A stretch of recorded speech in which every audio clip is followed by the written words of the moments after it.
Entre los años 50 y 80, millones de familias españolas celebraban la Navidad con tradiciones que hoy te pondrían los pelos de punta. Lo que estás a punto de descubrir en este video te hará cuestionar completamente tu infancia. Porque detrás de esos villancicos inocentes y esos belenes familiares se escondía algo que nadie se atreve a contar. En este video vas a descubrir 15 tradiciones navideñas que parecían mágicas, pero que ocultaban un lado oscuro, perturbador y en muchos casos ilegal según las leyes actuales. Y te lo advierto, cuando llegues al punto 13, descubrirás la tradición más impactante que se vivía en millones de hogares españoles cada Nochebuena. Algo que hoy sería completamente prohibido y que te dejará el cuerpo helado. Pero eso no es lo más fuerte. El punto 15 revelará la verdad más brutal de todas, esa que nadie menciona cuando habla de aquellas navidades perfectas.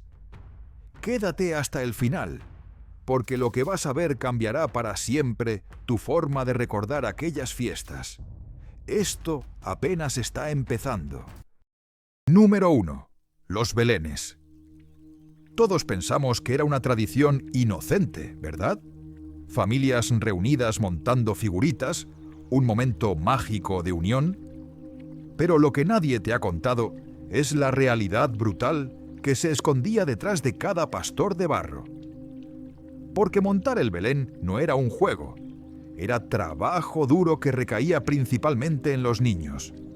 Y no hablamos de una hora jugando, hablamos de días completos de esfuerzo físico extremo. Los niños salían en pleno diciembre, con temperaturas bajo cero, a recoger musgo en el monte durante horas.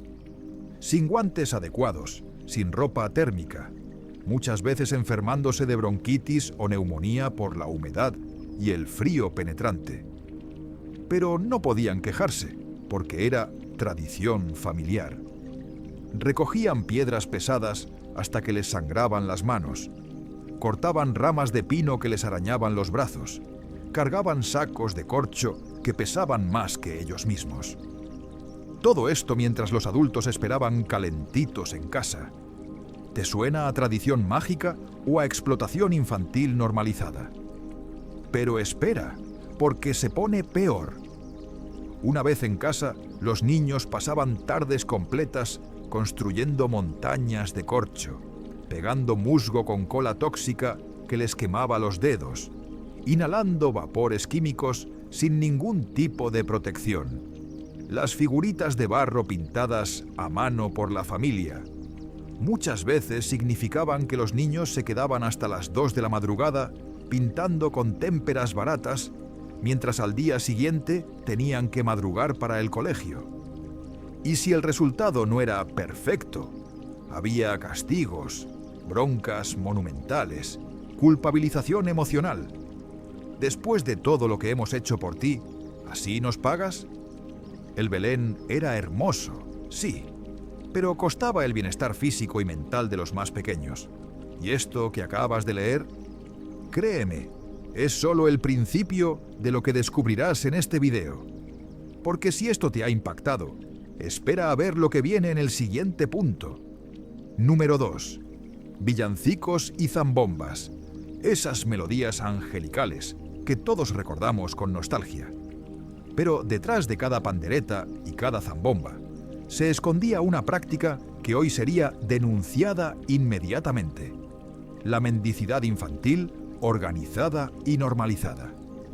¿Por qué esos grupos de niños que recorrían los barrios cantando no lo hacían por diversión? Lo hacían porque sus familias los obligaban a salir a pedir dinero y comida a los vecinos. Esto es mendicidad pura y dura, pero disfrazada de tradición bonita. Los niños salían al frío extremo de diciembre, muchas veces a las 9 o 10 de la noche, cuando ya era completamente oscuro, llamando de puerta en puerta. Y no podían volver a casa hasta haber conseguido una cantidad mínima de dinero. Si volvían con las manos vacías, había castigos severos. sin cena, bofetadas, humillaciones delante de hermanos. ¿Cómo es posible que los niños de la otra calle hayan conseguido el doble que vosotros? Sois unos vagos. Pero la realidad era aún más oscura. En muchos barrios, estos grupos de niños estaban dirigidos por adultos que se quedaban con el 70% o el 80% de lo recaudado. Los niños trabajaban durante horas en el frío, exponiéndose a todo tipo de peligros en las calles oscuras, y al final recibían apenas unas monedas insignificantes o un puñado de turrones duros. Hoy esto se llamaría explotación laboral infantil. Entonces se llamaba ir a cantar villancicos. Además, estos niños perdían horas de sueño crucial para su desarrollo, arrastrándose al colegio al día siguiente completamente exhaustos, con las gargantas destrozadas de tanto cantar en el frío, con los dedos amoratados de tocar instrumentos helados durante horas. ¿Y sabes qué es lo más perturbador? Que si algún niño se quejaba, lo tachaban de malcriado y desagradecido. En mis tiempos, los niños obedecíamos sin rechistar. Pero esto no es nada comparado con lo que vas a descubrir en breves. Atento al siguiente punto, porque se pone mucho más fuerte. Número 3. El sorteo de Navidad. El evento más esperado, más adictivo y más devastador del año. Porque detrás de esos décimos de la suerte se escondía una adicción al juego generalizada que destruía económicamente a miles de familias cada año. Y nadie, absolutamente nadie, hablaba de ello. Las familias se endeudaban durante meses para comprar décimos de lotería. No estamos hablando de 1 o 2 décimos simbólicos. Estamos hablando de familias que gastaban el equivalente a 2 o 3 meses de sueldo en lotería, convencidas de que este año sí va a tocar. Padres que dejaban de comprar comida decente para sus hijos, que retrasaban el pago del alquiler, que pedían préstamos a usureros del barrio con intereses abusivos, todo por tener más décimos. ¿Por qué? Porque existía una presión social brutal. Si en tu oficina todos compraban el décimo compartido y tú no participabas, quedabas como el raro, el antisocial, el que no tiene espíritu navideño. Y si tocaba y tú no habías comprado, tenías que soportar durante años las burlas y el «te lo dijimos». Pero lo más oscuro venía después del sorteo. Cuando no tocaba nada, que era el 99.9% de los casos, las familias se hundían en una depresión económica y emocional devastadora. Enero era el mes de las discusiones matrimoniales más violentas, de los desahucios, de las deudas impagables. Pero como era tradición, al año siguiente volvían a caer en la misma trampa adictiva. Hoy sabemos que esto es ludopatía pura y dura, una adicción tan peligrosa como el alcoholismo o las drogas. Pero en aquella época, si decías que el sorteo de Navidad era problemático, te miraban como si fueras un extraterrestre. Era intocable. Y si esto te parece fuerte, créeme cuando te digo que aún no has visto nada. Lo que viene en los siguientes puntos es mucho más impactante. Quédate, porque esto apenas está empezando a ponerse serio. Estos 3 primeros puntos eran solo el calentamiento. Ahora viene lo verdaderamente brutal. Porque lo que vas a descubrir sobre los árboles de Navidad, los catálogos de juguetes y las cenas familiares te va a hacer replantear completamente todo lo que creías saber. Y te aviso, el punto 6 sobre las cenas de Nochebuena revelará algo tan perturbador que muchos preferirían que nunca saliera a la luz. Atento. Número 4. Árboles de aluminio. El veneno que decoraba tu salón. Los árboles de Navidad de aluminio, ese símbolo de modernidad y progreso de los años 60. Brillantes, plateados, futuristas y completamente tóxicos. Porque lo que nadie te contó es que esos árboles estaban fabricados con materiales que hoy estarían prohibidos por sanidad. El aluminio utilizado contenía trazas de plomo, cadmio y otros metales pesados altamente tóxicos. Cada vez que tocabas esas ramas metálicas, estabas transfiriendo micropartículas de estos venenos a tus manos. Y los niños, que no paraban de manipular el árbol, se llevaban las manos a la boca constantemente. ¿El resultado? Intoxicaciones por metales pesados que se manifestaban como dolores de cabeza crónicos, problemas de concentración, irritabilidad extrema. Síntomas que los padres atribuían al estrés navideño, sin saber que su árbol moderno estaba envenenando lentamente a sus hijos. Pero espera, porque se pone peor.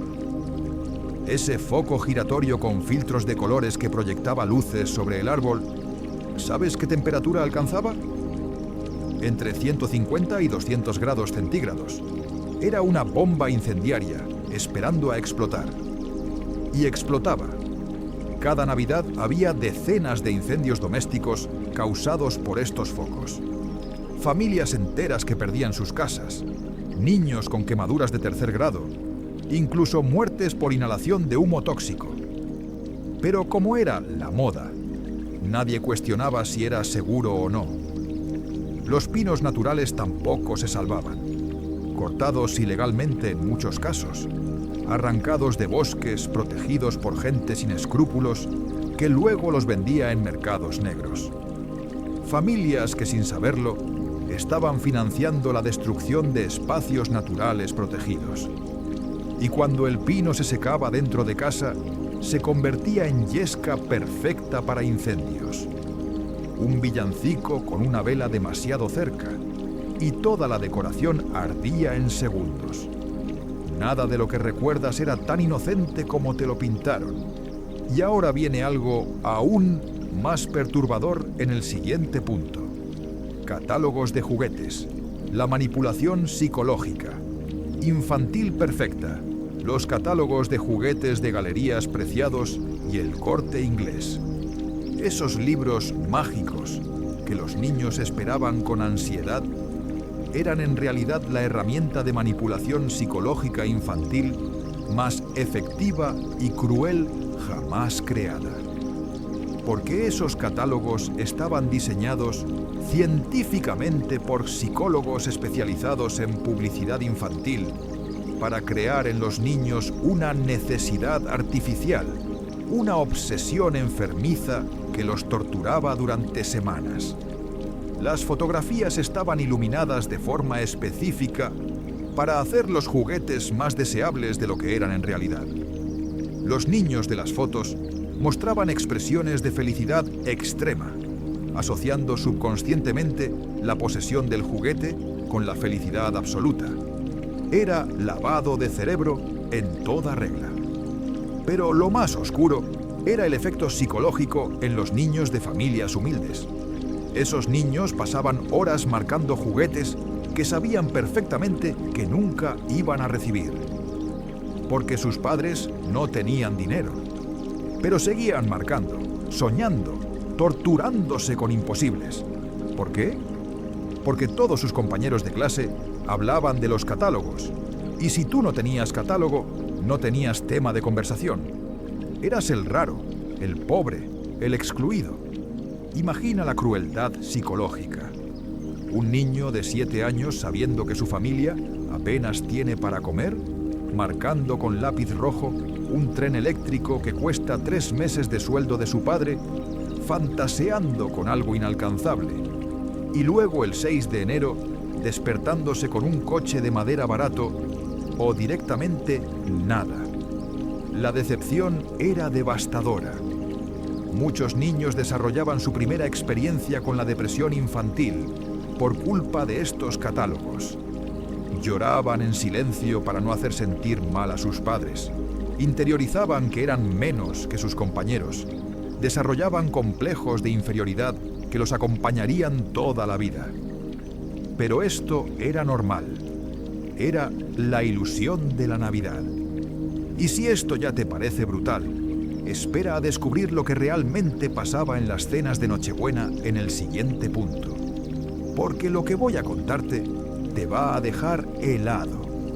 Cenas de Nochebuena, la fachada que ocultaba violencia. Las cenas de Nochebuena, la imagen idílica de la familia reunida, feliz, celebrando.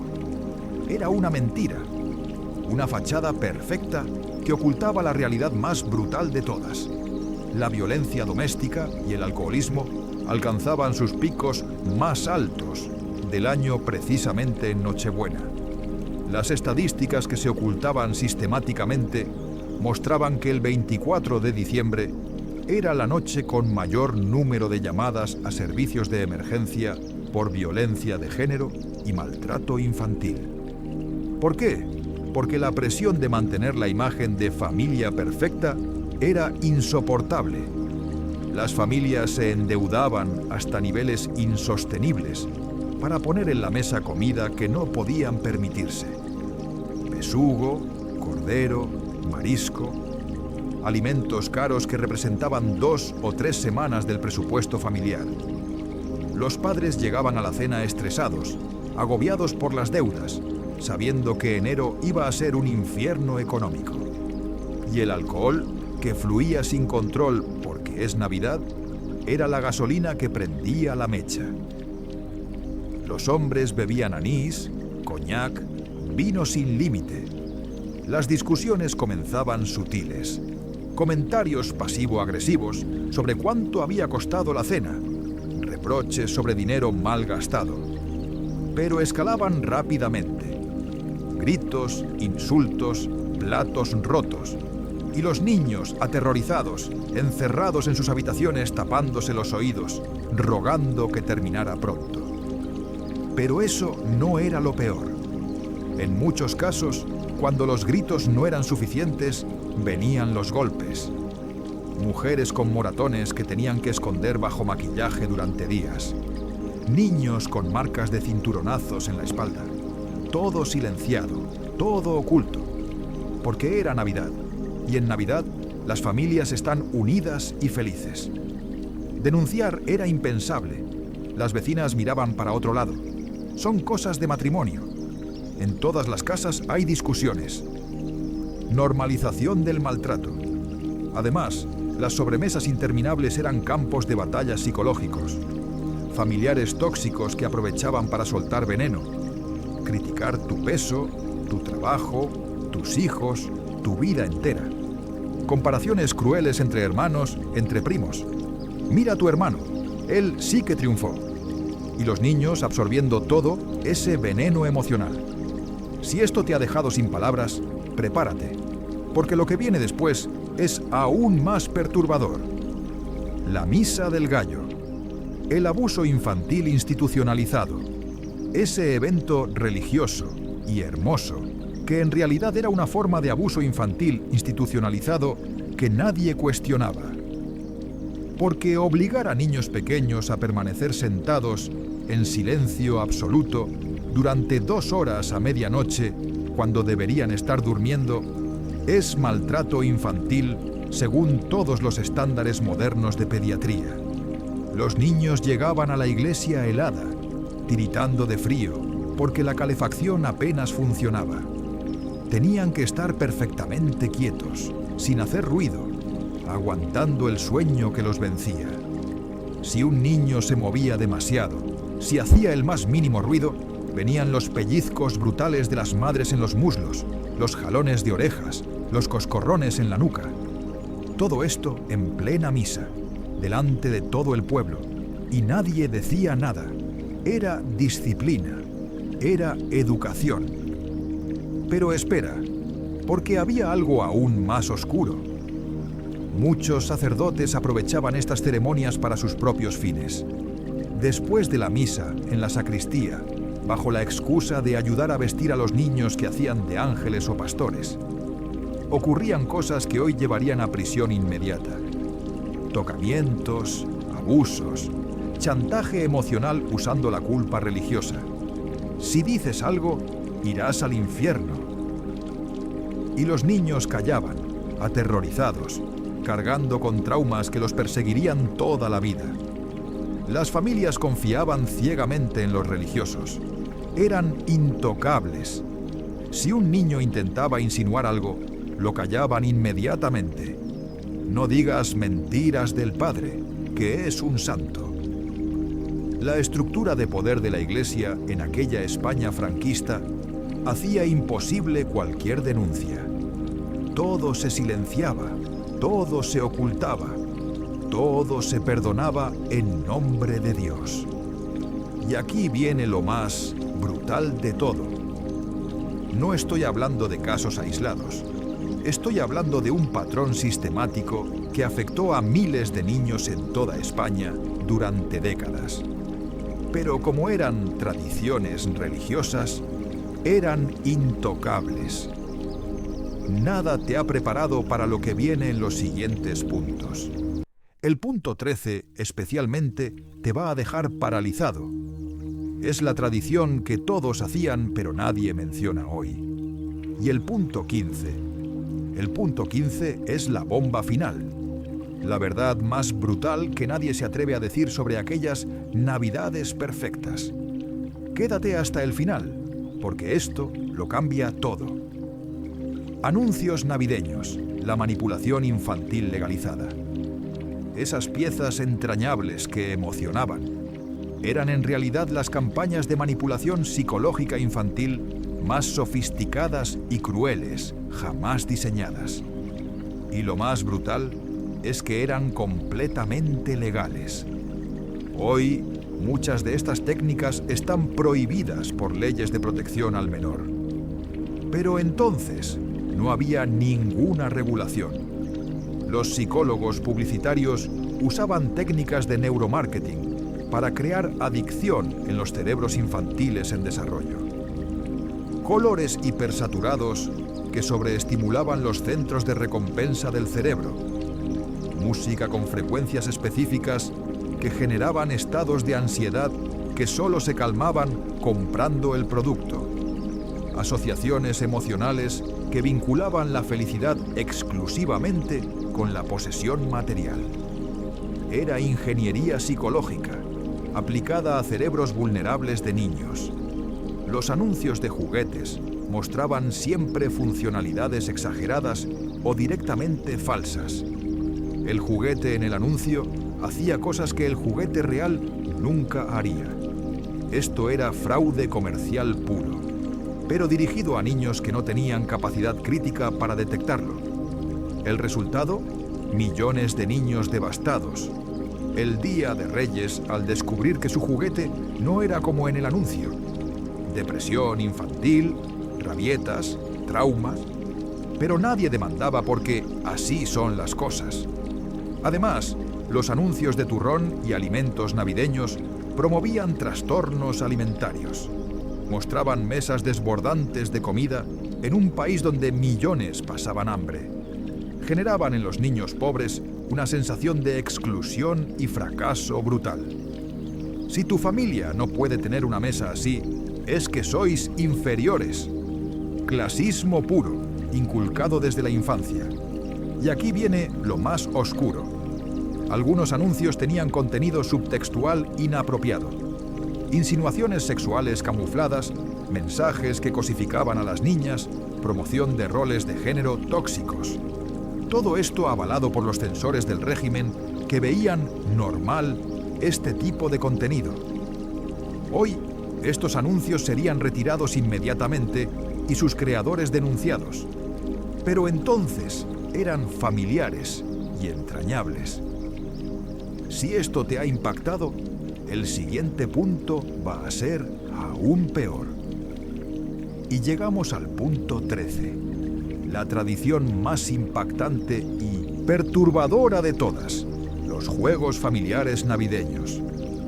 Esto que te vendieron como entretenimiento inocente era en realidad una mezcla tóxica de apuestas ilegales, alcoholismo familiar y exposición de menores a conductas adictivas. Las partidas de cartas navideñas no eran juegos. Eran sesiones de juego compulsivo donde se apostaba dinero real, cantidades importantes que muchas familias no podían permitirse perder. Hombres que perdían el sueldo del mes en una sola noche de tute o póker. Mujeres que empeñaban sus joyas para seguir apostando. Y todo esto delante de los niños, que aprendían desde pequeños que el juego era normal y divertido. Era normalización de la ludopatía. Muchos de esos niños desarrollaron problemas de juego patológico en la edad adulta, porque habían sido expuestos a estas conductas desde la infancia. Pero lo más brutal era el alcohol. En las reuniones navideñas, el alcohol fluía sin ningún control. Y no solo los adultos bebían. A los niños les daban un poquito de cava, de anís, para que brinden. Estamos hablando de dar alcohol a menores de forma sistemática y generalizada. Esto hoy te llevaría a prisión por poner en riesgo a menores, pero entonces era tradición. Muchos niños desarrollaban su primera experiencia con el alcohol a los 7, 8, 9 años, y algunos, con predisposición genética al alcoholismo, iniciaban así un camino de adicción que los destruiría en la edad adulta. Las cifras de alcoholismo en España están directamente relacionadas con esta normalización del consumo infantil en eventos familiares.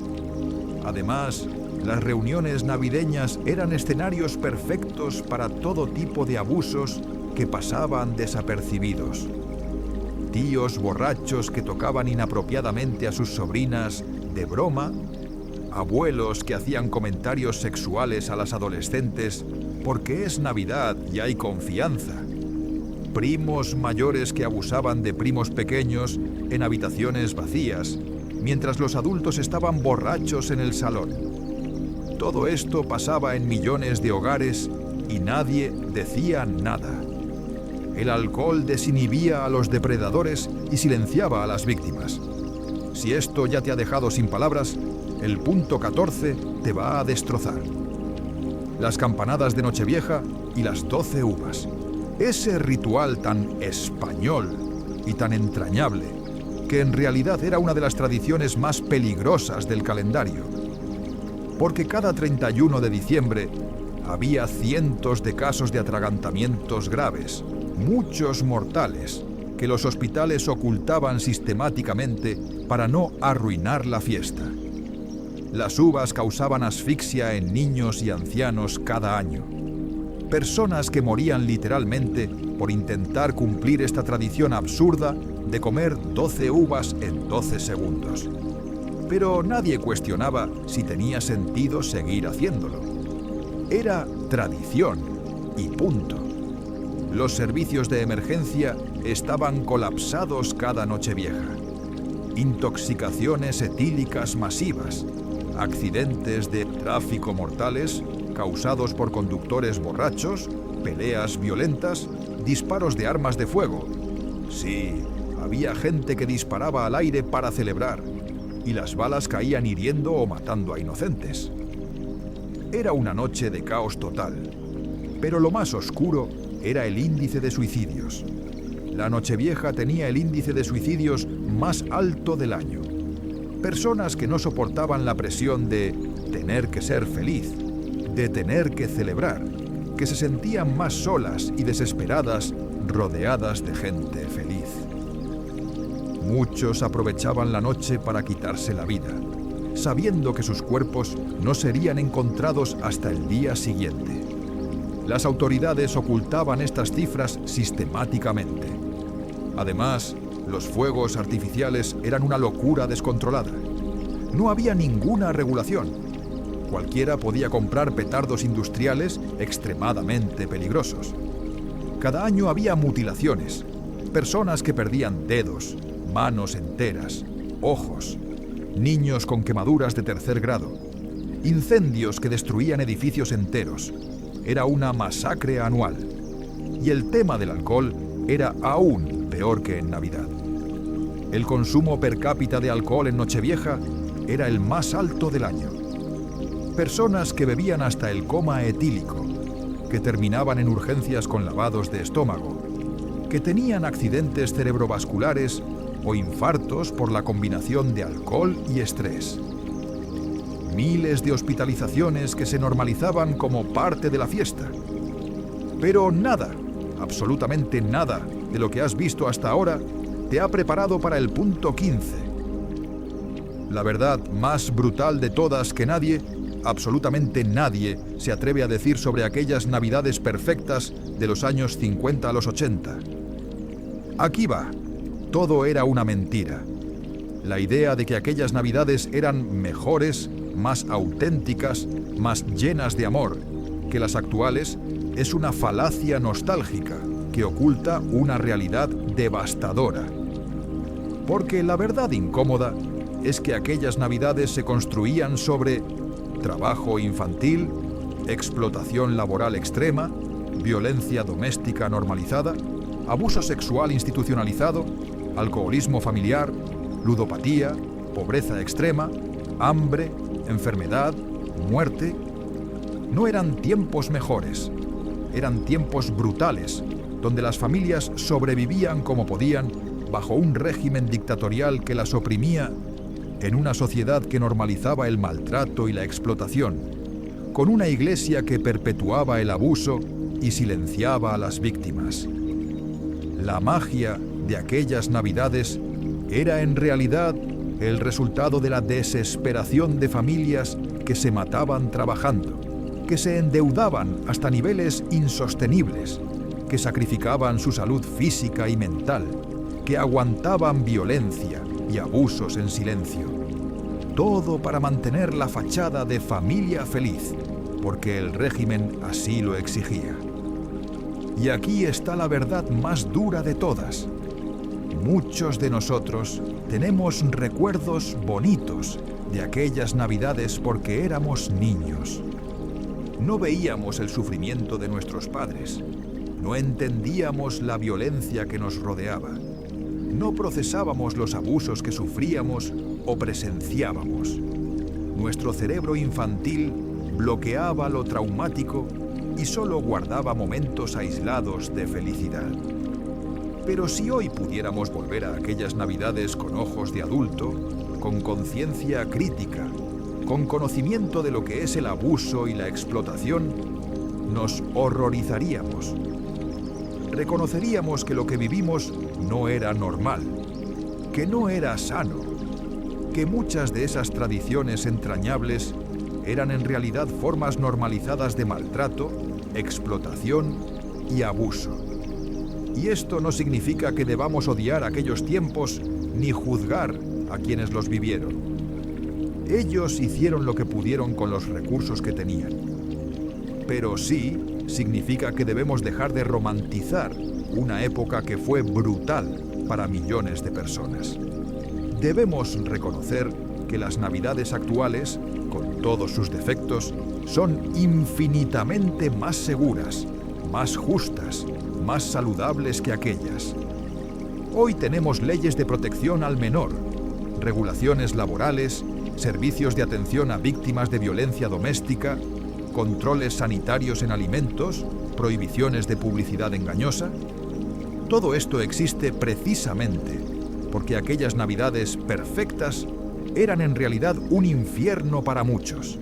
Esta es la verdad que nadie quiere oír, pero es la verdad.